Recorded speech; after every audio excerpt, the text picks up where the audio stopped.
Hello, friends around the world. This is Will Barney with another global update here on Thursday, February 5th, 2026, as we have launched into what we affectionately call March Madness. The title of this episode today is March Madness Begins, and we're going to talk about some of the events that have been unfolding over the last week since we were last with you. Things are moving at a rapid, accelerated pace now, and we've got a lot to discuss today, both Iran, of course, that's on everyone's mind, but a lot of other items as well. And so we're going to try to cover some of those topics today so that we can get a global overall picture of why each of these elements are important to the total story. I think it's important that we look at the events of the last 60 days as very significant in the takedown of the cabal and as part of the liberation of the world and bringing back freedom for all. So I want to thank you for joining us again tonight, and we'll get started with our slides and get right to it. Okay, first off, let's go to the U.S. debt clock. They've had several messages that were shared this week on significant dates. This was on March 2nd. So just a couple of days ago, and it says new money, revolution, and it says devolution right underneath that. We've got an X over the Fed Reserve on the left there, and to the right it says transference as of rights, powers, property, and responsibility to another, and two, the surrender of powers to local authorities by a central government. So devolution is to devolve the power structure of the controlled system and to give the power back to the people. As you can see there, we've got an image of the U.S. property taxes crossed out, and instead we have home loans, car loans, business loans, and credit cards, 0 to 3% APR, and that interest is what's going to pay for what typically was paid for property tax. So they're giving you an idea that property tax is going away. This is good. And then we've got two boxes to the right of that, and I want to go through each one of these. The Fed fractional reserve scam. The debt money banking syndicate funnels $5.5 trillion a year in interest away from the productive class to the ultra-rich banking oligarchs. Under the new system, interest will be dramatically reduced by 80%. State credit unions will direct this money into reduced taxes and infrastructure projects. Life, liberty, and property. So we're looking at the box at the bottom right. U.S. property owners pay $700 billion in property taxes each year. Transferring credit creation from the Fed banking cartel to the new state credit unions will enable the states to eliminate property taxes with just the revenue from the 3% interest rate on all loans. So magnificent, great story. Let's watch how this plays out. But that was a big deal. Okay, moving next. They posted this on the 3rd, 9 a.m. The American banking transformed. 3% maximum interest on all loans. Of course, it goes with what we just saw. Next, we have later that day at 1 p.m., also on the 3rd. There's a lot of stuff going down on the 3rd. They put up this image, the new money revolution, debt to wealth. And it kind of gives you a comparison here. On the left side, we have the Federal Reserve banking cartel system. And on the right, we have the new USA Treasury dividend dollar. I love that they call it a dividend dollar because you look what it's based on, all of these assets. So you got gold and silver and agricultural and land, and you've got industry. You've also got technology such as crypto. So as you look at each of these different things, what we're going to is a dollar backed by real assets. Not just gold and silver, but all of the assets of the country that's going to back this new Treasury dividend dollar with direct ownership by we the people, sovereign wealth reserve. So Incredible how this has been playing itself out. You know, a year ago in January, we talked about the importance of the sovereign wealth fund that was created right after Trump was put into office. He signed an executive order to create this sovereign wealth fund. And now we see how that allowed the assets of the country to be put under one umbrella so it could be monetized. So we have something to back this new currency that's coming, which we've all been waiting for and looking forward to. Moving on. Another slide. This dropped on the 4th. Should the DOJ prosecute silver rigging banks? Question mark. It has long been known that the big banks suppress the price of silver to give the illusion of value to their fiat money scam. Has their collusion finally crossed the line into the grand criminal conspiracy? Now, if any of you have been watching the silver markets, you can see the crazy gyrations going on in silver. And I'm going to show you a chart on that here in just a moment about how this entire thing has been rigged. Okay, let's look at the next one. Silver, there's not enough. Okay, underneath it, we have solar panels. We have data centers. We have what does it say? I wish that had made that a little bit clearer. But you've got data centers, you've got electric cars, you've got high technology, all utilizing silver. Okay, annual silver deficit, 200 million ounces. Okay, what does this mean? It means that for 6 years running straight, we have used 200 million ounces more, up to 200 million ounces more than we have in production. That's a problem because you can only dip into your reserves for so long until the reserves are gone. Okay. So this is a big deal. Is there enough silver? We've been talking about it over and over. I hate to harp on it and beat the dead horse type, so to speak. But the reality is there's a reckoning that's coming because the paper silver is not reflecting the physical silver. We've got multiples of paper silver to each physical silver, and we saw that play out here. Next image. Own a share of America. It's money, and it's a stock all in one. The USA Treasury 100% reserve asset-backed dollar. So this is going to be amazing as we go forward, having real assets, no more debt. We're going to rebuild our nation on our own reserves. This is going to be awesome. And then, of course, this is the last one I wanted to show. Failed fiat currencies.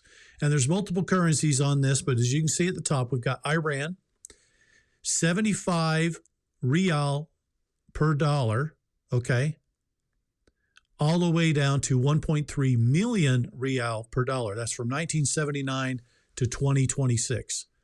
So it lost a lot of value. Well, there's a lot of others that have lost value too. Let's take a look at them. Germany, 10 German marks to every US dollar. Now, 4.2 trillion. What? Wow, that's pretty amazing. Russia, 20 to the US dollar. And now we're at, see if I can make that a little bit bigger. Try to boost that image a little bit. Yeah, my glasses are good, but not quite that good. Sorry, and that means you're probably struggling to see it on your end too. China, let me go to the original image here. So I'm reading this correctly because I want you to really get this, okay? Okay, here we go. Now I can make it nice and big. Okay, so Russia was 20 rubles to the US dollar in 1991.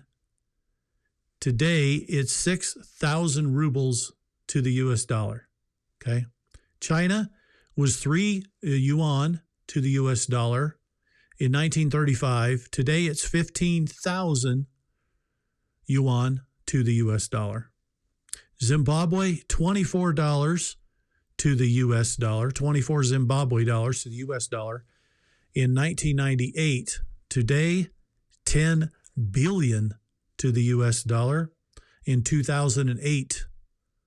So they're not showing the current one because the current one, we know they just launched the new gold-backed currency as of last year.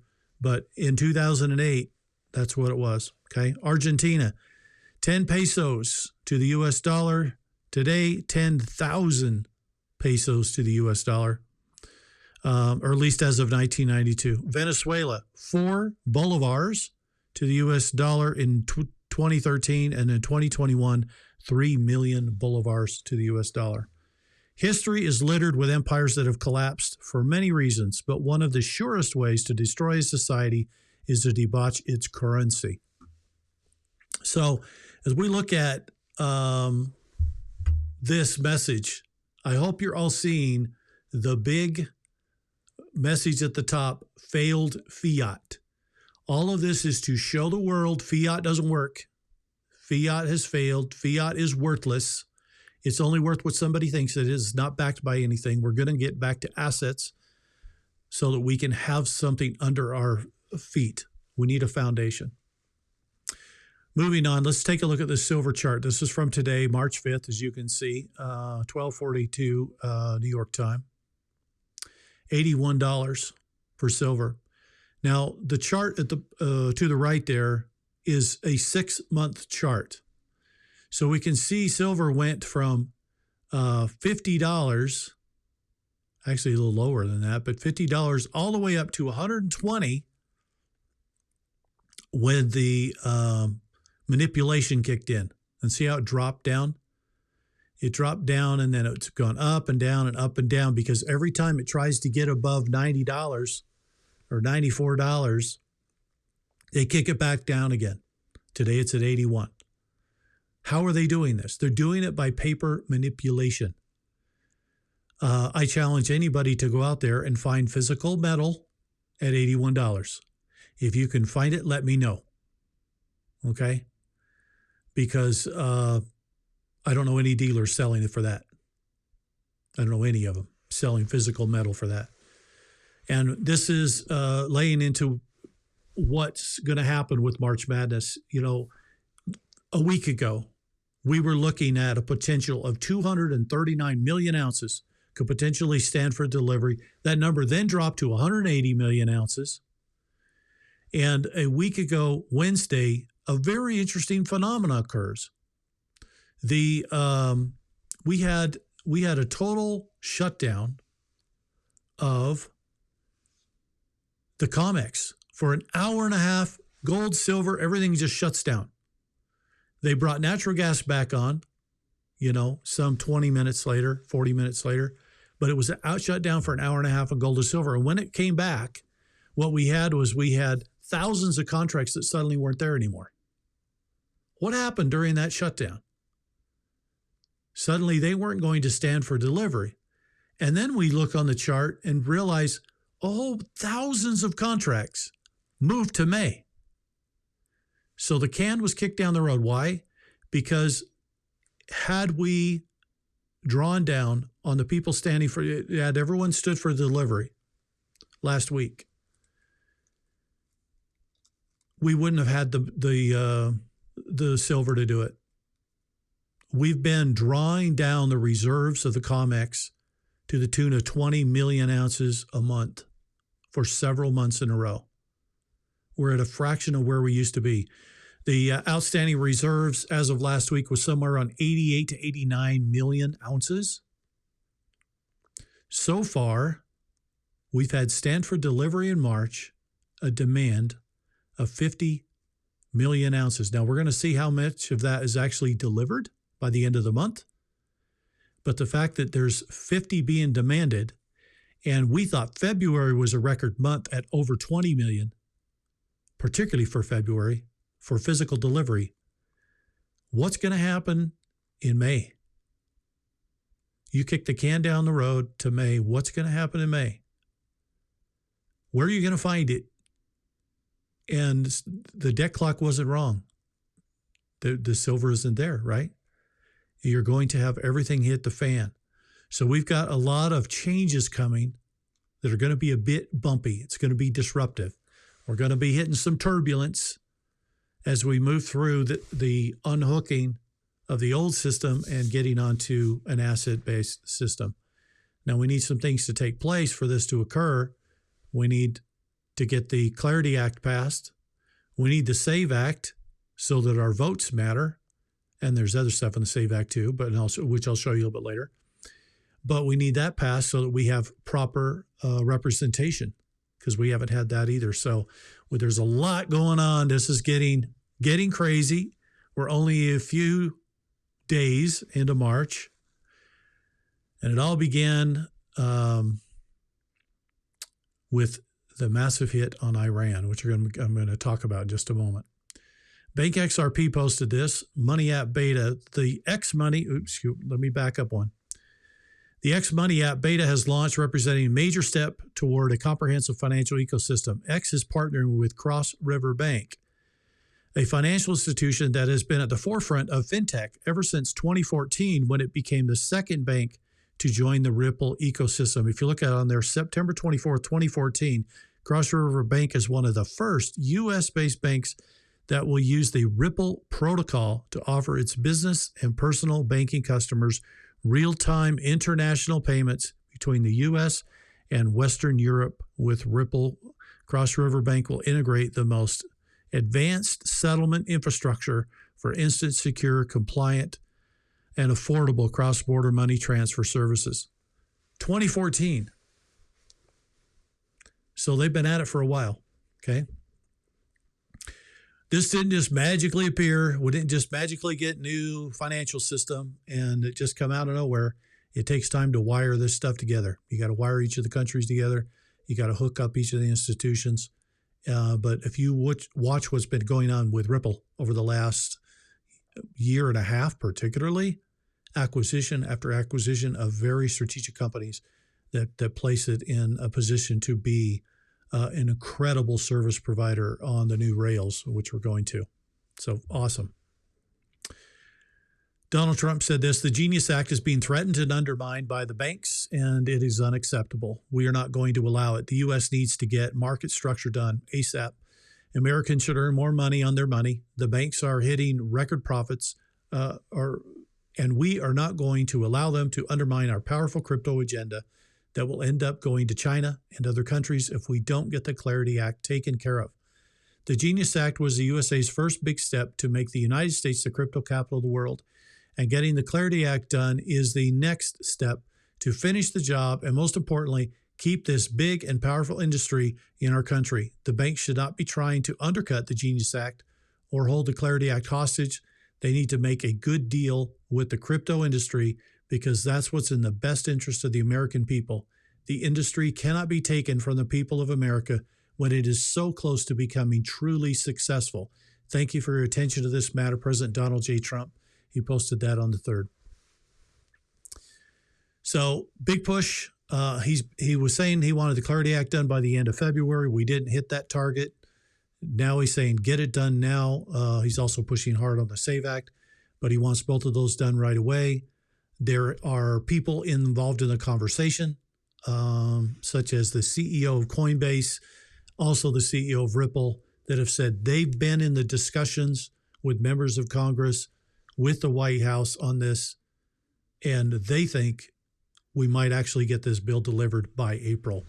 I hate that it's going to be April. I would love for it to be tomorrow, okay? Let's see how quickly they can get this done. Moving on, let's take a listen to what the CEO of Coinbase had to say. Just looking at it objectively, the Biden administration really tried to unlawfully kill this industry in America, but from my point of view. And Donald J. Trump, you got to give him credit. I mean, he campaigned on this idea of making the United States the crypto capital of the world. He's kept his promises. He's leaned in and tried to get clear rules and regulations passed so that American companies can thrive, American consumers can earn more money on their money. And he understands also it's an important political issue. There's a huge base there's like 52 million Americans who've used crypto now. Right. And they want to see clear rules. They want to see this, get better financial services in the United States. It's also, frankly, a global competitiveness issue, right? I mean, China just announced that they're going to pay interest on their central bank digital currency. Some of the largest stablecoin issuers are still offshore. He wants to repatriate that capital and bring it into the U.S. So everybody's talking about it, right? We're switching gears to new asset-based treasury dollars. It's going to be fun. Donald Trump posted this. You know, it's really, before I get into the post here, because this is an important point to make. Never in our lives have we seen a president be so prolific in communicating with the people. Okay? Isn't it amazing that he communicates at this level? He shared a New York Times article. It's this fascinating piece appearing in an unlikely venue. TDLR Nixon was the victim of a deep state plot so complex and enormous that he could not fathom it. Trump is smarter, purging his enemies before they purge him. Sharing this post that was originally done by Jeffrey Tucker. And fascinating as we look at the correlation between Watergate with Nixon and what they did with the Russia hoax with Trump. I don't think it even compares. What they did to Trump was on a whole nother level bigger than even what they did with Nixon. So it's amazing he's still standing. God must be watching over him. Next, this is on March 2nd. Trump posted this. The radical left Democrats, a party that has completely lost its way, are complaining bitterly about the very necessary and important attack by the United States and Israel on Iran. What most people understand is that they are only complaining because I did it. And if I didn't do it, they would be screaming, why didn't Trump attack Iran? He should do it immediately. There's nothing surprising about this. It's the same people that the other night at the State of the Union address wouldn't stand for anybody, including a mother who lost her beautiful daughter to an illegal alien, a great and brave helicopter pilot who got the Congressional Medal of Honor, or a 100-year-old veteran warrior whose bravery is legendary. The fact is, whatever I do, they will be on the opposite side. These people are sick, crazy, and demented, but America, despite them all, is now bigger, better, and stronger than ever before. Make America great again, President Donald J. Trump. Of course, he's talking about Iran. The U.S. has been in negotiation for weeks with Iran, couldn't come to a solid agreement, and the president felt that they were going to attack us if we didn't attack them first. And so we've gone in there and have decimated their military capabilities. And we'll show a little bit part of that today. I'm not going to show a bunch of videos of the war, but we're going to show some of that here in just a moment. Oh, let me back up here. I'm not going to go into all the Iran stuff right now. I'm saving it for just a little bit later, so don't hold on to your seat there. America's elections are rigged, stolen, and the laughing stock all over the world. We're either going to fix them or we don't have a country any longer. I'm asking Republicans to fight for the following. Save America Act, all caps. 1, all voters must show voter identification. All voters must show proof of citizenship in order to vote. 3, no mail-in ballots except for illness, disability, military, or travel. In the Congress, they've had numerous hearings, and they had Jack Smith there to answer questions about the spying that was done illegally upon congressional members without their knowledge, and that the agencies were conducting surveillance on many of these congressional people. Listen to what this exchange between Chip Roy and Jack Smith. Let me ask you this. Am I on this list? Did you target my records and subpoena my phone toll records? My understanding is your records were subpoenaed by prosecutors before I became special counsel. Well, staff would put this up on the screen. I'm thankful for the great staff who discovered the email where I learned for the first time a few weeks ago that my phone records were indeed targeted. We called AT&T and we've learned that they were given to the Department of Justice, as this email indicates, because I've been in communication with Scott Perry, one of my colleagues here in Congress, who literally had his phone taken from him in front of his family. And of course, as we've already talked about in this document, it talks about you could be in violation of the privilege by even obtaining and possessing this information if the member objected to the disclosure. This happened 4 years ago in May of 2022, and I couldn't object because I didn't know. I didn't know until about 3 weeks ago. My question here is, was there any limits to your investigation or the investigation that preceded you, Mr. Smith? Because as egregious as a violation of separation of powers this is, as an egregious and abuse of power it is, it's far more concerning you are clearly targeting American citizens for merely being conservative or supporting the president. We've got memos that we've already been talking about in this hearing from April 2022 that preceded you that establish and open the investigations, one of which has Attorney General Merrick Garland's signature on it. And the focus was the electors. Now, that was 6 months before you were appointed. You testified earlier, you met and interviewed Merrick Garland and Deputy AG Lisa Monaco, and you briefed the AG and Deputy multiple times. Did you brief them on the electors and the prosecution of their supposed crimes? Did I? I'm sorry. Did you brief them on the electors and their supposed crimes? I don't recall specific conversations, but I'm sure that in the course of briefing them, I discussed. Wasn't that the purpose of the entire investigation as it was set out? Because putting aside that in 1960, as we already talked about, my friend Mr. Tiffany, that Hawaii put forward an alternate slate of electors, the investigation pivoted to President Trump and, frankly, anybody who knew him. Do you know who Cleta Mitchell is? Yes, I do. She's an election lawyer that was involved in filing an election contest on behalf of President Trump in Georgia in December of 2020. A 64-page complaint with over 1,100 pages of exhibits, witness affidavits, and expert witness reports documenting thousands of votes cast in violation of Georgia law, but which were nevertheless included in the vote totals. Now, notwithstanding the disposition of the cases that was filed, is that a criminal act? Filing an election contest on behalf of a candidate for office, a client. Is that a criminal act, yes or no? No, in fact, we stated... So why did you deem it appropriate to monitor Cleta Mitchell's long-distance phone records in 2023, 2.5 years after the election contest was filed and after the presidential electors were certified? What about Jen Ellis? What about Sidney Powell? What about Bill Sepien? What crime did you suspect had been committed by them that would warrant monitoring their phone records 2.5 years after the 2020 election was certified?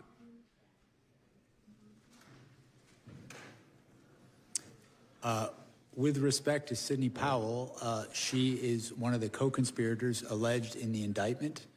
I don't know what you mean by monitoring, sir, if you're talking... Well, there were some 400-plus Republican conservative groups and leaders who were targeted by your investigation. Their financial records were obtained, records of the RNC, the Trump campaign, Cleta Mitchell, the Conservative Partnership Institute, the America First Policy Institute, NRCC, NRSC, PACs, conservative groups, people all across the country, citizens, because we hear a lot about members of Congress. And we should, because of separation of powers and the egregious abuse of power. But what we're not talking about enough, in my opinion, are the American citizens that have been targeted. Because frankly, are there any limits to the power of a special prosecutor or special counsel? So much so in your abuse of power that in the summer of 2024, the indictment involving classified documents was dismissed after determining your appointment violated the Appointments Clause of the Constitution, but you continued to sign your name on court filings until the time you resigned from office in January of 2025. A federal judge just recently stated a prosecutor who continues to sign his name in court filings after a disqualification order should face disciplinary action or disbarment. I yield back. So normally I don't play the full length of videos like in this case. However, this is about justice coming back. We're going to get justice back. And this is showing Jack Smith doesn't have any explanation for why he did these things. He was targeting various conservative members, and Brandon Gill is going to have a discussion with him too. We're going to continue this with Jack Smith for just a couple minutes longer. The point is this. I know many of you are saying, arrest them already. Why don't we just get this over with? There is a process to how this plays out. We have to show everyone, including the people asleep, that this is being done lawfully, that's being done appropriately. I know those of you that are awake just want it right now, but we've got to be just a little more patient than that, because this is playing out so that everyone comes along with us to the journey of the reset. We don't want anyone to be left behind. Some will, unfortunately, in the end. There's no way we're going to get them. But we need most to come with us, and I think we will achieve that. Listen to what Brandon Gill says in this exchange with Jack Smith. How many days after Kevin McCarthy was sworn in as Speaker did you subpoena his records? I don't recall, but those two things had nothing to do with one. It was 16 days after becoming the highest-ranking Republican in the House of Representatives. You subpoenaed his toll records. Do you agree that that might reasonably be considered a violation of the speech or debate clause? I do not, and I want to be clear that the toll records... You were collecting months' worth of phone data on the Republican Speaker of the House, the leader of the opposition, right after he got sworn in as Speaker, all around the time of a major vote. That sounds like a flagrant violation of the speech or debate clause to me, and I think most people agree with me. And Speaker McCarthy had no recourse, did he? Because you issued a non-disclosure order ensuring that neither he nor any of the American people knew about these subpoenas. Is that right?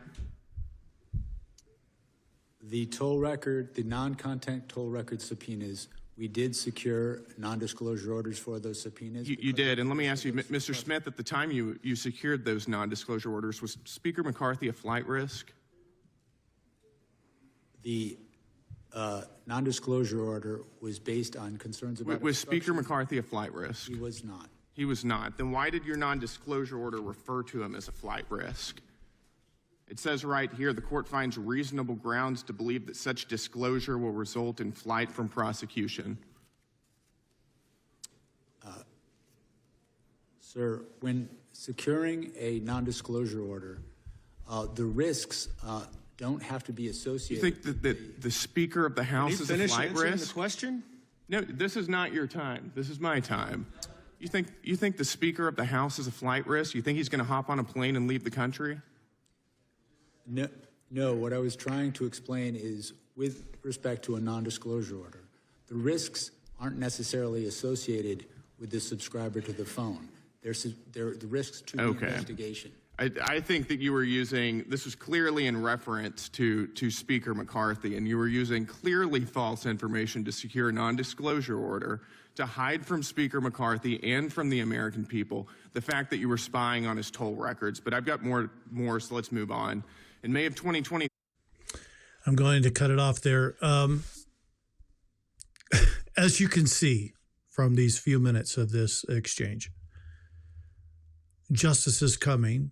First is the expose, which we're showing the American people with hearings like this, which get televised.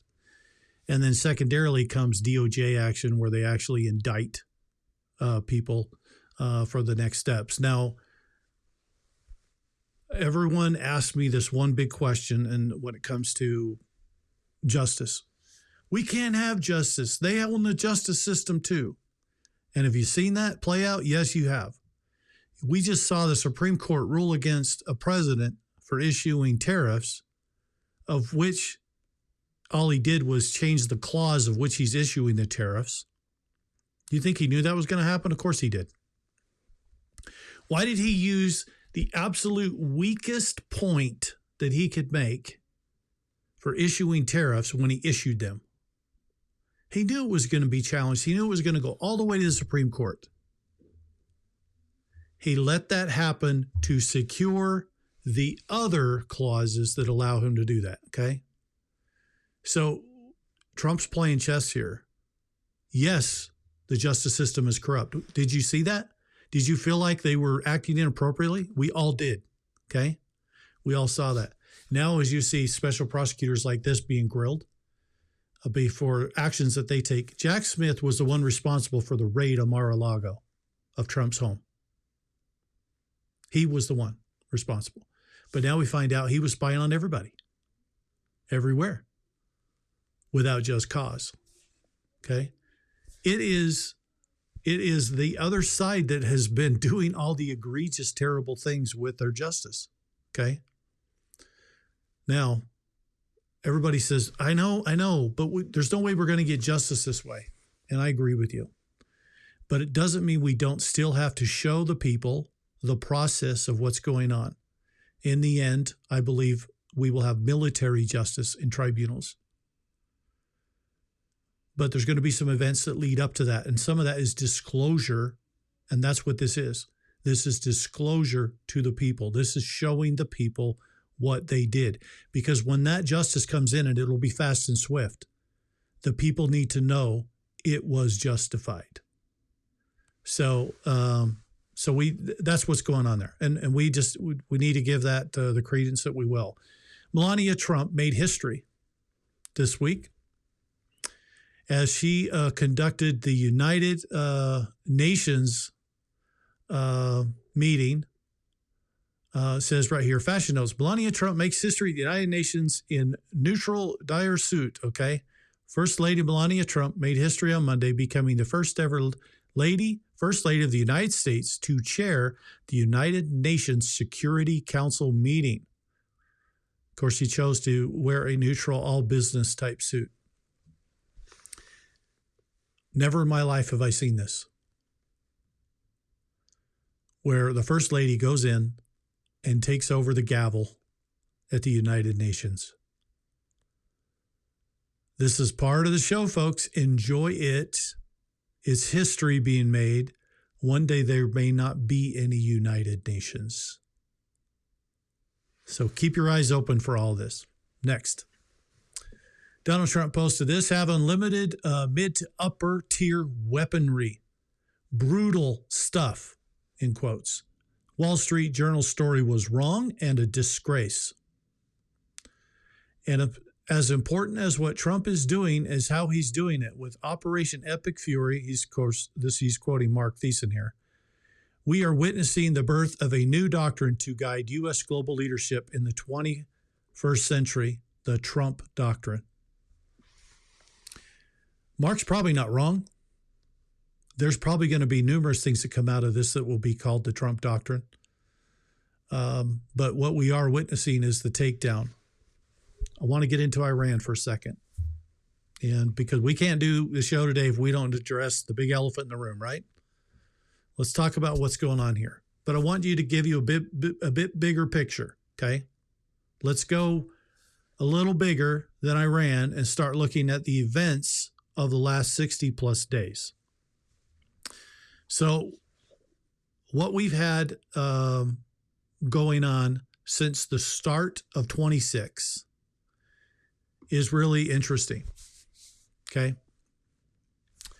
It started with an attack on Venezuela that extracted Maduro to come back to the U.S. to answer for his crimes. What does Venezuela, and a week and a half ago we had Mexico cartels in an all-out war, okay? Then we have Iran, a lot of discussion about Cuba, discussions about North Korea, discussions about other issues. What do they all have in common? What they have in common is that the leaders that lead these countries don't lead them. They are the puppets. What's been going on is these rogue nations are being controlled by what we call the dark side of the agencies, the intelligence agencies. Groups like Mossad, like MI6, like CIA, who run these various operations.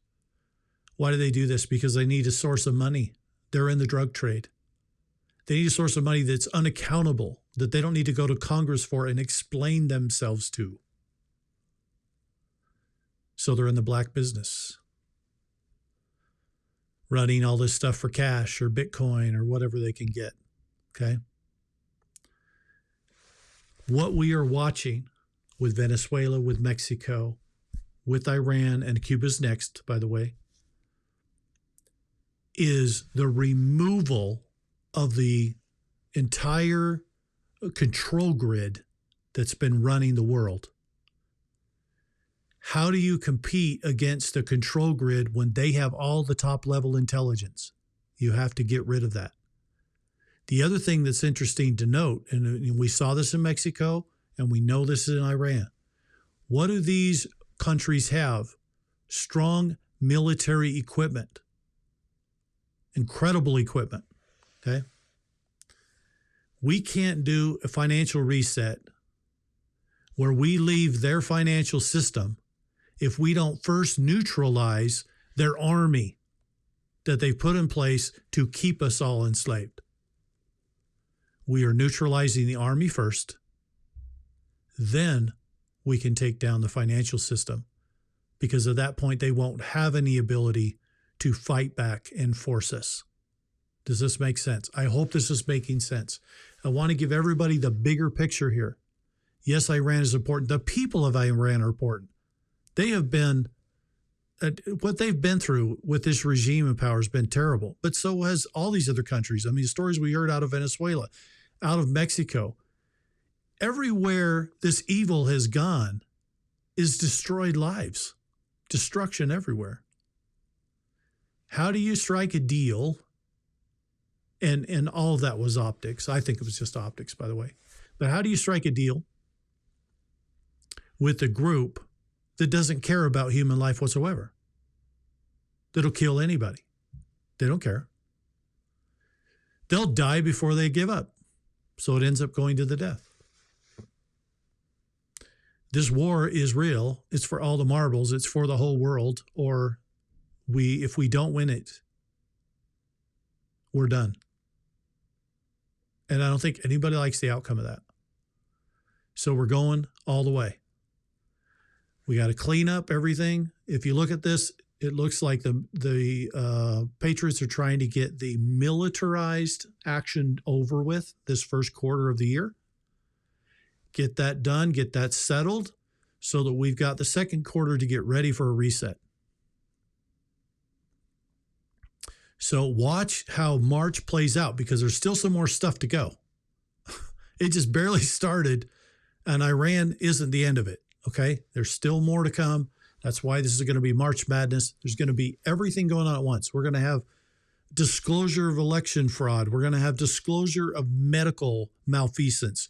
We're going to have disclosure of political corruption. We're going to have disclosure of massive fraud in the financial systems and in government accounts.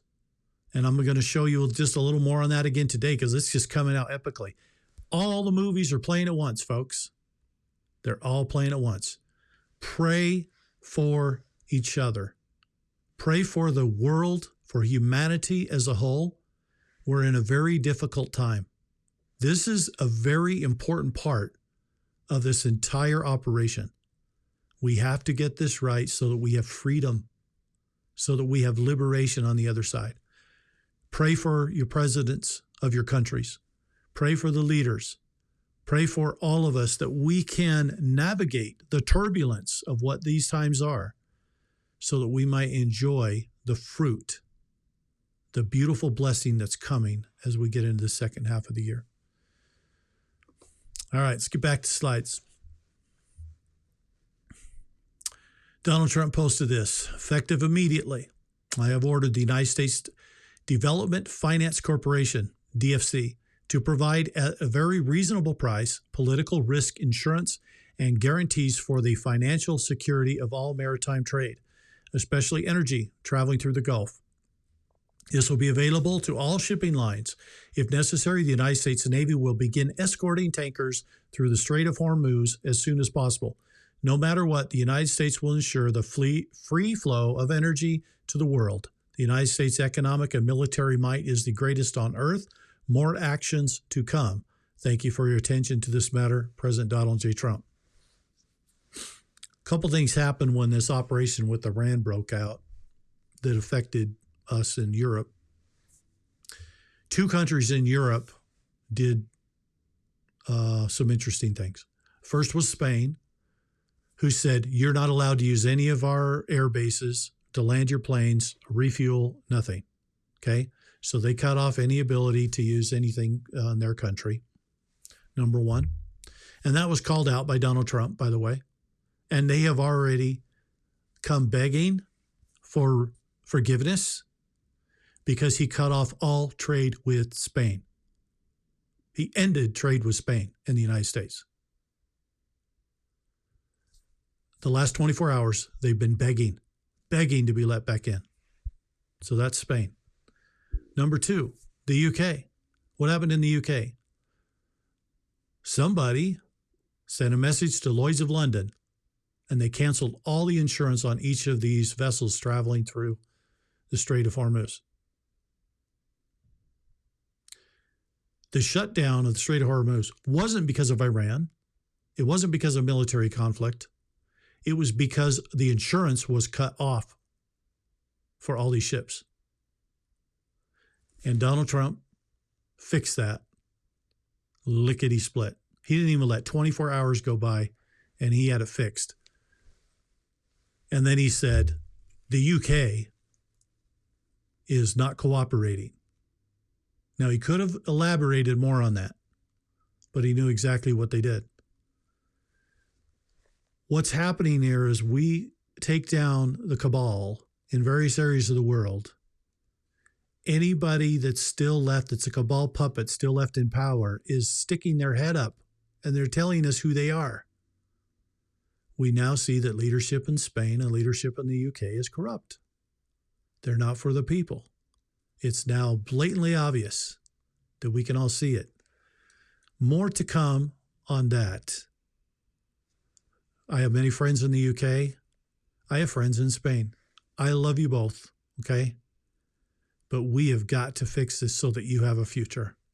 We want you to have a wonderful future. Okay, Donald Trump put out one more message. This was also on the March 3rd in the afternoon. Since the launch of Operation Epic Fury, more than 9,000 Americans have safely returned home from the Middle East. If you are a U.S. citizen in the Middle East and you want to come home, please register with the State Department at step.state.gov. The department will identify where you are and provide travel options to you. We are already chartering flights free of charge and booking commercial options, which we expect will become increasingly available as time goes on. U.S. citizens may also call 24/7 the State Department Task Force, and he gives the phone number, step.state.gov. So what is STEP? STEP is a process where if you're traveling abroad, you can register with the State Department of where you're going to be, and that way they know where you are and can help you in case anything breaks out. That's what STEP is. So glad to see that that they're taking care of people and Americans particularly. Now let's take a look at some video. U.S. Central Command put this out 2 days ago. The Iranian regime had 11 ships in the Gulf of Oman. Today they have 0. The Iranian regime has harassed and attacked international shipping in the Gulf of Oman for decades. Those days are over. Freedom of maritime navigation has underpinned American and global economic prosperity for more than 80 years. The U.S. forces will continue to defend it. And Trump posted this video. So let's go to the next slide and take a look at this video. Watch. Major battleship owned by Iran right there. Boom. Blown up with a torpedo. This is the first time torpedoes have been used to sink an enemy ship since World War II. Incredible, isn't it? The military might is being wiped out because it's not just the leaders, the Ayatollah that you see, or that's in now probably in a casket, but it's who's behind them. These countries didn't just magically acquire all these great massive arms of, particularly if you look at cartels in Mexico. Why are the cartels armed like a military? This didn't just happen that way. They were given this stuff, okay? We've got to remove the control grid and their ability to fight back so that we can get to a financial change. Okay, press secretary had something to say about the events that had taken place.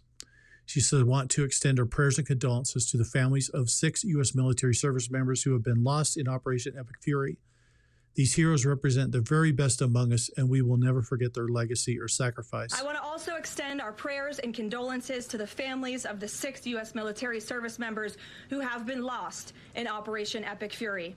These heroes represent the very best among us. They laid down their lives in defense of our country, and we will never forget their legacy or their sacrifice.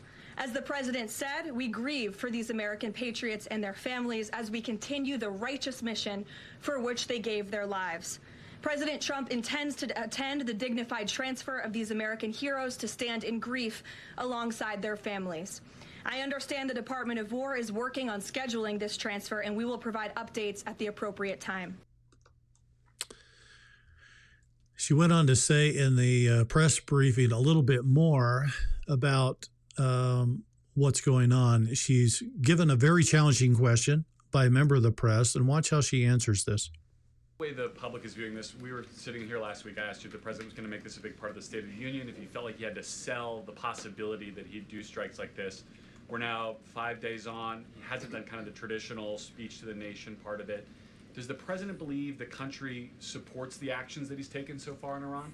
I think he does, and I think the president knows the country is smart enough to read past many of the fake news headlines produced by people in this room that this action was unjustifiable. Again, this is a rogue terrorist regime that has been threatening the United States, our allies, and our people for 47 years. And the American people are smart enough to know that.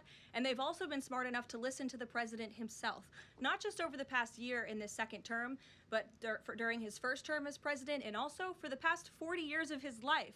This is a president who has been remarkably consistent on this issue, that Iran can never obtain a nuclear weapon. And the president tried peace through diplomacy, exhaustively and extensively.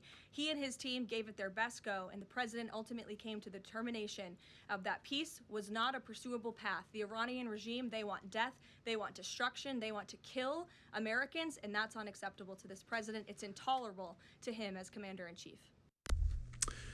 So quite a message there that she had to share. I think that there are many that share that same sentiment. John Solomon reported from Just the News that Trump has formally nominated Kevin Warsh to replace Jerome Powell as the Fed chairman. And so it's been officially done now. It's in writing.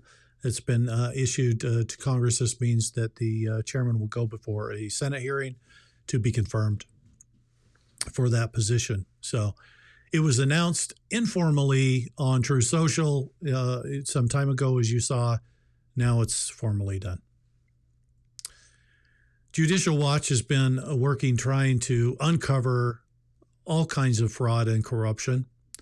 They obtained records exposing false billing and grant fraud and mismatched invoices, and even children that were left unsupervised at Minneapolis daycare facilities. Listen to what they have to say here. Watch. But the more troubling aspects of it is, so there's all sorts of fraud in the sense that, you know, the invoices don't match, they're being asked to pay for things, there's no evidence that the expense was made. The most significant evidence, in my view, in terms of troubling evidence, is that there was serious issues of people not being children not being supervised as the law requires and as common sense requires. So time after time, they're finding circumstances where they've got people who are not supposed to be there without supervision, watching children as young as babies, like infants, or children having no supervision at all. So we're going to continue to hear more about these problems in Minneapolis and Minnesota as the fraud comes out.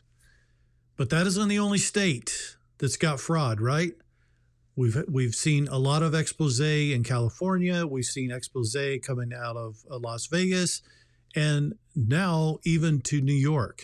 And let me go to, well, come on, let me find that slide. Israel. As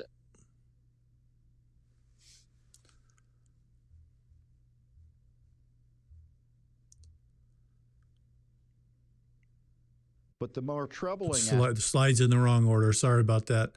For those of you in the UK, you probably have noticed this. British journalist Alex Phillips is unloading on Keir Starmer, and boy, she had a lot to say. I don't have time to play that video today, but she really threw it at him. You're a domestic terrorist, she said. And I think there's many in the UK that actually feel the same way that she does. Bongino report put this out where Jasmine Crockett had lost her primary race in Texas. And very fascinating. Of course, Jasmine Crockett seems to be for anything that isn't American. So for her to lose, for Ms. Crockett to lose this is actually good news for most, and probably not a surprise that Texas voted this way. But listen to what they had to say about it. Jasmine frickin' Crockett just lost. What happened? Well, Crockett is candidly a low IQ person. And she decided that the real sinister people in yesterday's race are not Jussie Tallarico, who says that God endorses abortion, or Jussie Tallarico, who orchestrated a hoax against her. She said it's actually Republicans. Here she is reverting to form. This is pathetic. That rigged the elections. So that's my news, is that we're not going to have election results tonight, in my opinion. Unfortunately, this is what Republicans like to do. And so they specifically targeted Dallas County, and I think we all know why. Let me just attack the core point. Republicans would not, in any capacity, rig the election against Jasmine Crockett. Republicans were hoping she would win. And so she's accusing Republicans of this. Meanwhile, she should really be attacking Tallarico for his election rigging stunts. I thought that was very interesting. Amazing how karma comes around. Let's move to the next slide here. Dan Bongino answering a question, and the question was, okay, who's controlling President Trump and his decisions on Iran, etc.? Listen to what Dan says. He makes a really valid point. Israel, Netanyahu, Israel. Well, who are they controlling? Somebody. Is it Trump? Oh, no, somebody. The man. Who's the man?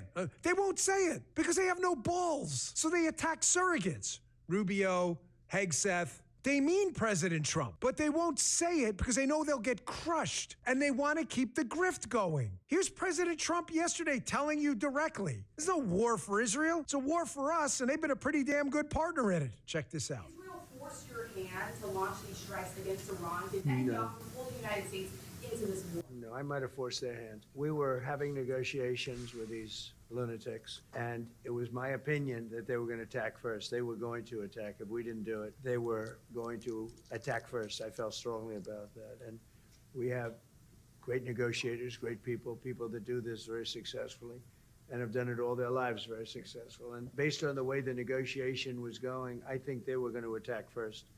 And I didn't want that to happen. So if anything, I might have forced Israel's hand. Have balls, you coward grifter bums. Just say what you mean. He's being walked around. Really? By who? What evidence do you have of that? By the way, if you read open source of it, I'm just telling you what I read in the Wall Street Journal. It's not any inside information at all. They were actually planning an attack, it appears a month or a couple weeks ago, and I guess the conditions on the ground were not great, so they called it up. Was that Israel too?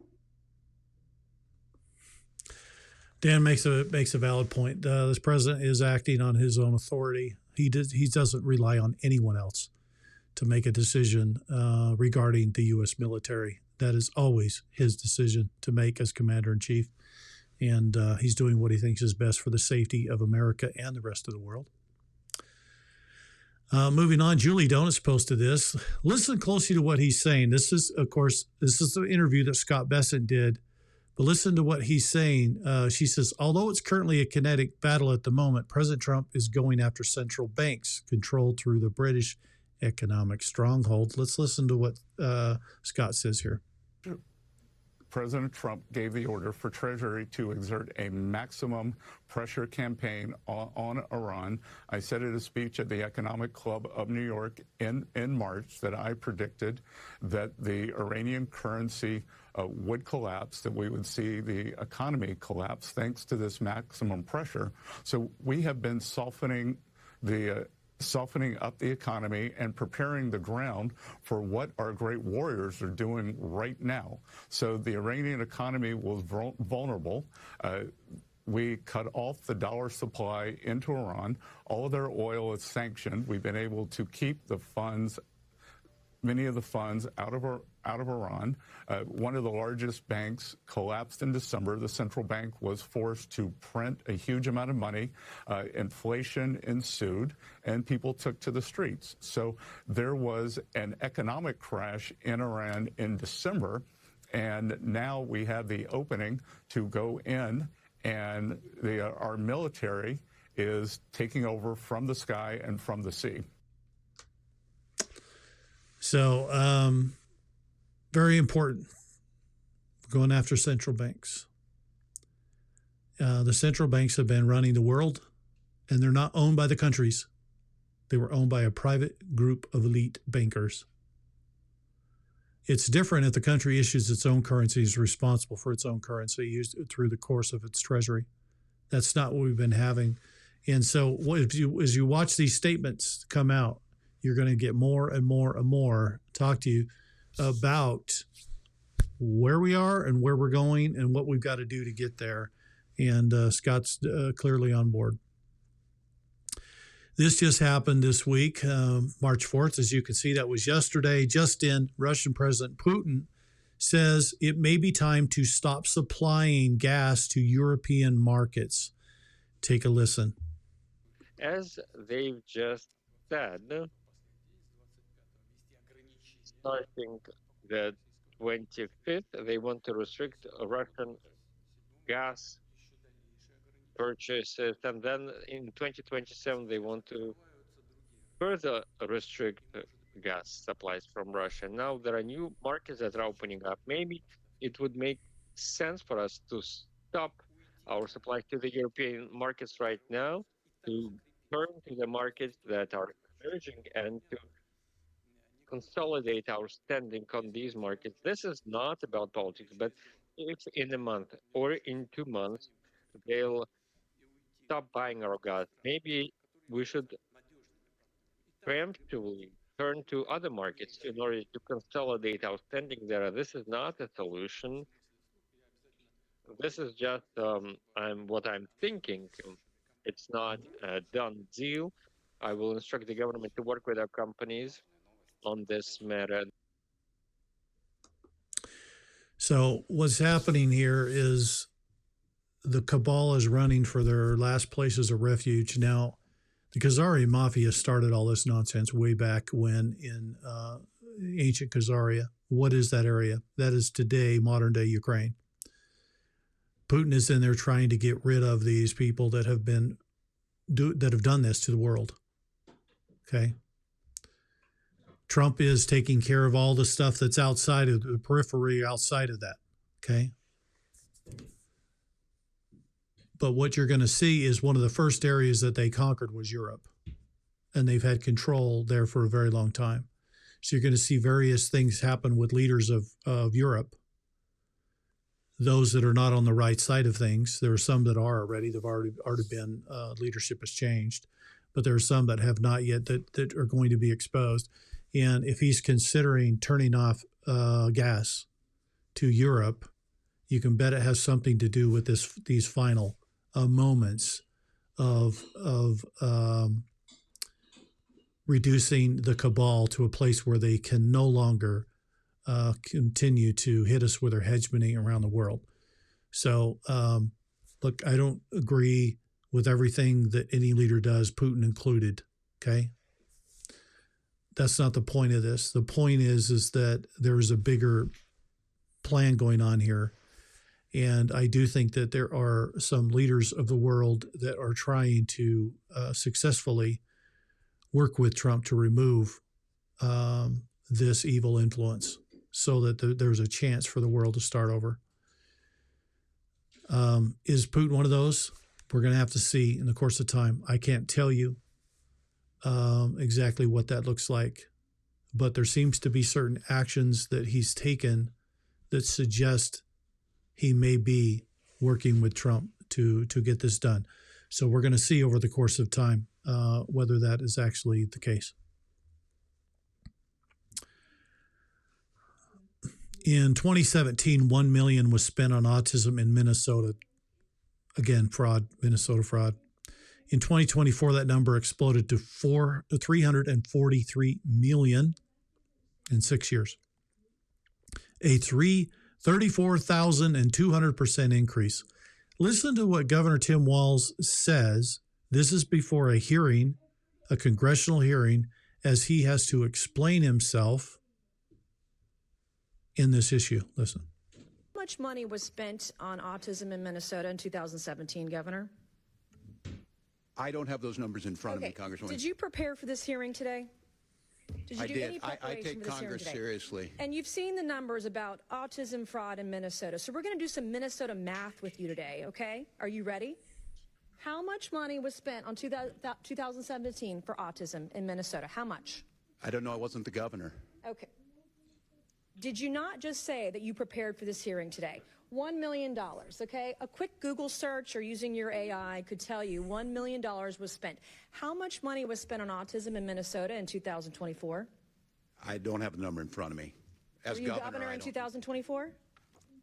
I was, but I'm not the Okay, head so of your HHS. excuse before that you didn't know what 2017 autism numbers were because you were not governor, and today you can't answer the numbers about 2024 as governor, and you still said you prepared for this hearing today. It's unbelievable.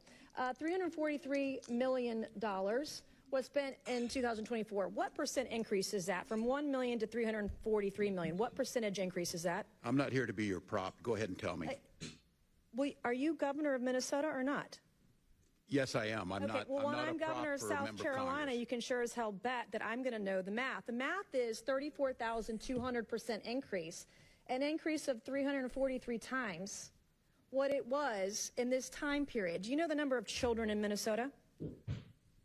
I know that Minnesota ranked as a top 3 state for children in the What is the last total year. population in Minnesota?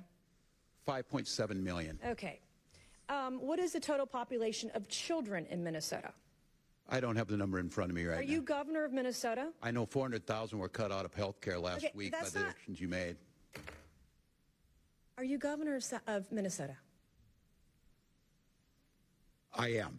And you don't know the number of children I residing don't have in the Minnesota? specific numbers.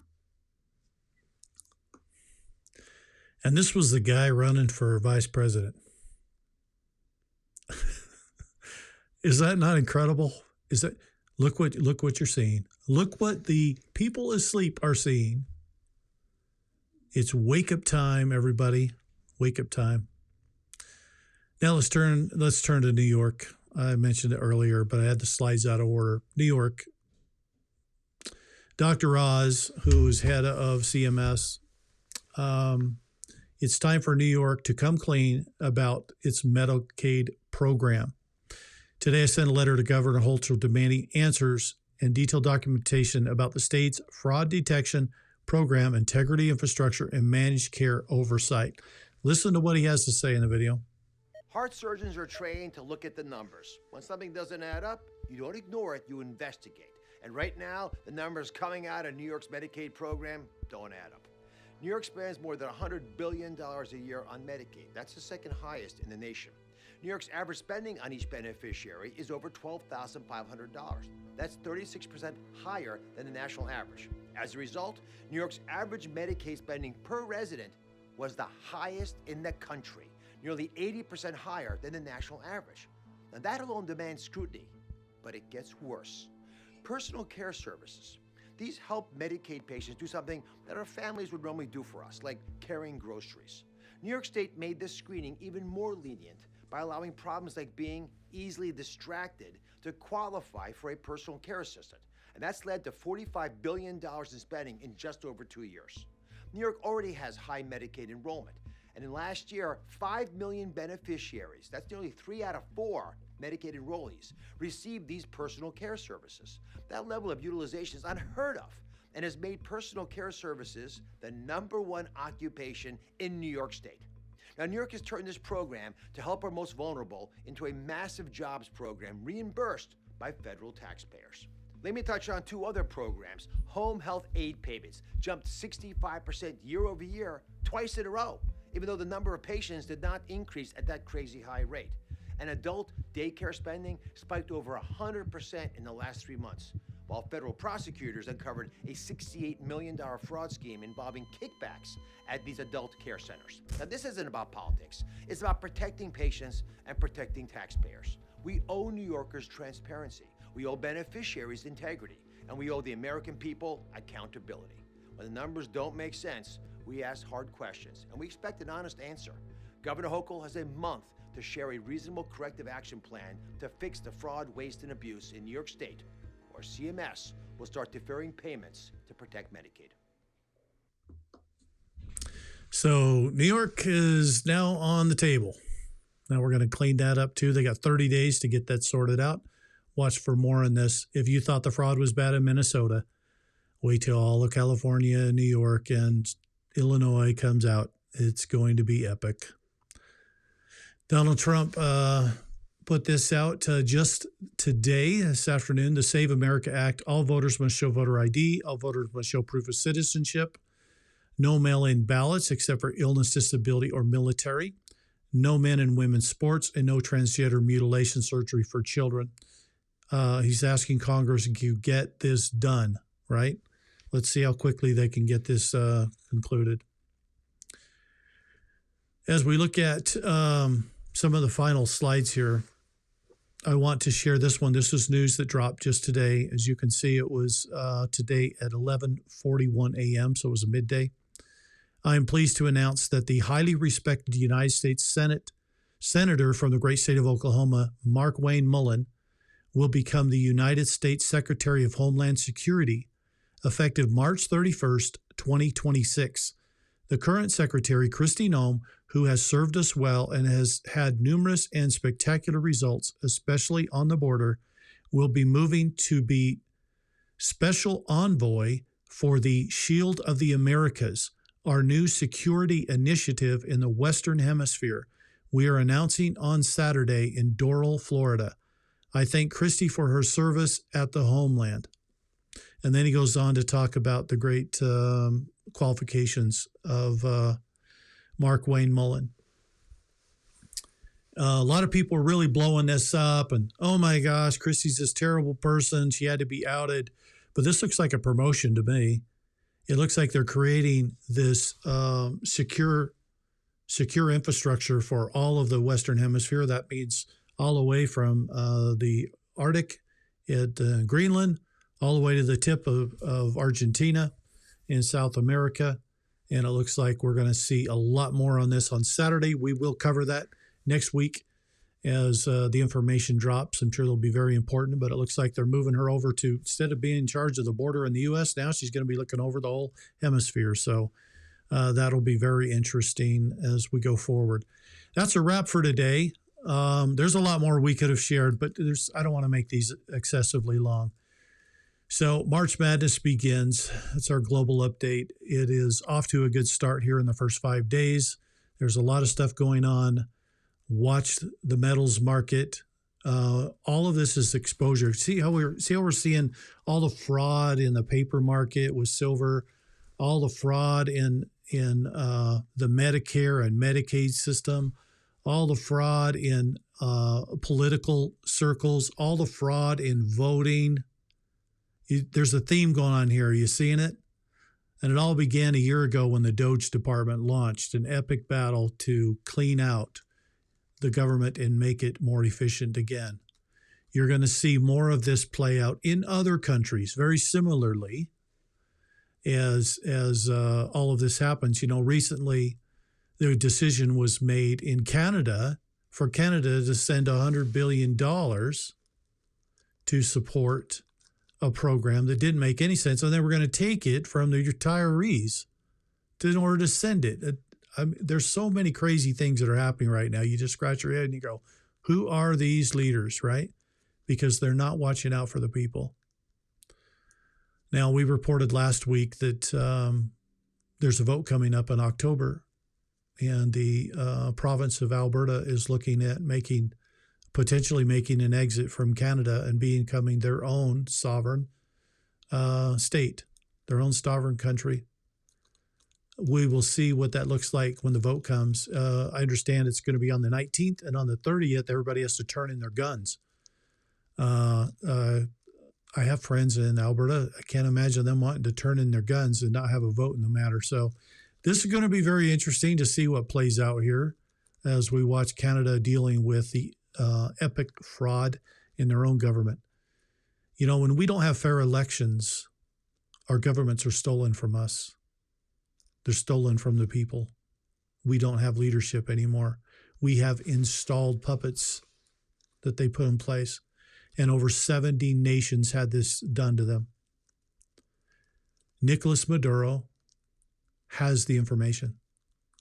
And he's arrested and he's in custody. What's going to happen when he starts talking?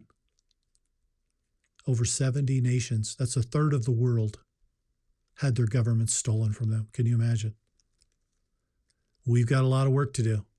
We got to bring back freedom, transparency. We've got to bring back voting that is going to be fair. I do think we're going to have a paper vote next time in America. Coming up this November, we have a vote coming. We call it our midterm elections, but it could possibly be even bigger than that, depending on what happens here on the 4th of July. And I do think there's going to be a very strong possibility that an executive order be issued, or shall I say an emergency order be issued, so that the elections can be secured. And there's plenty of evidence to show how corrupt they are in the past. So it'll likely be an executive order demanding paper and probably hand counted, every bit of it, nothing with computer. And same day voting. So we've got a lot to look forward to as we take back our country, take back our vote system, we take back our health and wellness system, we take back everything that's been corrupted, we take back our education. There's so much that is underway right now. I hope that these global update reports are helpful for you. I hope they give you some insight, at least from our perspective, on the 50,000-foot view of how we're seeing things, how we see the world as a whole and what's going on. I realize there's a lot of turmoil in many countries. There's a lot of issues. This is bumpy. It is turbulent when you switch from one system to another. I do think we're going to try to smooth that out as best we can for the entire world. But there will be some bumps, and all of us we're in this together. It was either this or nothing, or we have nothing. It was kind of the only option. So we have to take back the world. We have to take back our country. We have to take back our votes. We have to once again be able to be sovereign nations. Again, independent, not run by some secret society, some secret intelligence agency, or some other nonsense. It needs to be a vote by the people, for the people. That is what Nasara Jassar is about.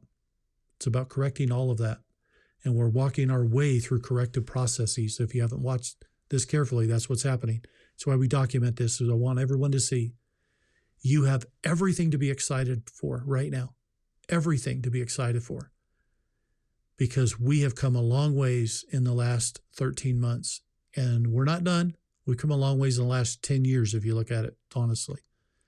But we are really getting the work done now. And I do expect the latter part of this year to be quite wonderful for many all over the world. We love you. Thank you for being with us again today. May you have a wonderful weekend. We pray for you. We pray for the people of the world. We pray for the people of Iran, everyone in an armed conflict area, the people of Ukraine, the people of Russia, all of them. We want everyone to know we are praying for you. We want you to be successful. We want you to have what everybody wants, to live in peace, to be able to raise your children and have joy in your posterity and the blessings that you see in your life. Everyone wants the same thing, no matter the country you're in. And we pray that this peace comes, and it comes quickly, and we're able to affect it permanently here in the future. Till next week, have a wonderful weekend, and we'll see you again next time. Thanks. Bye-bye.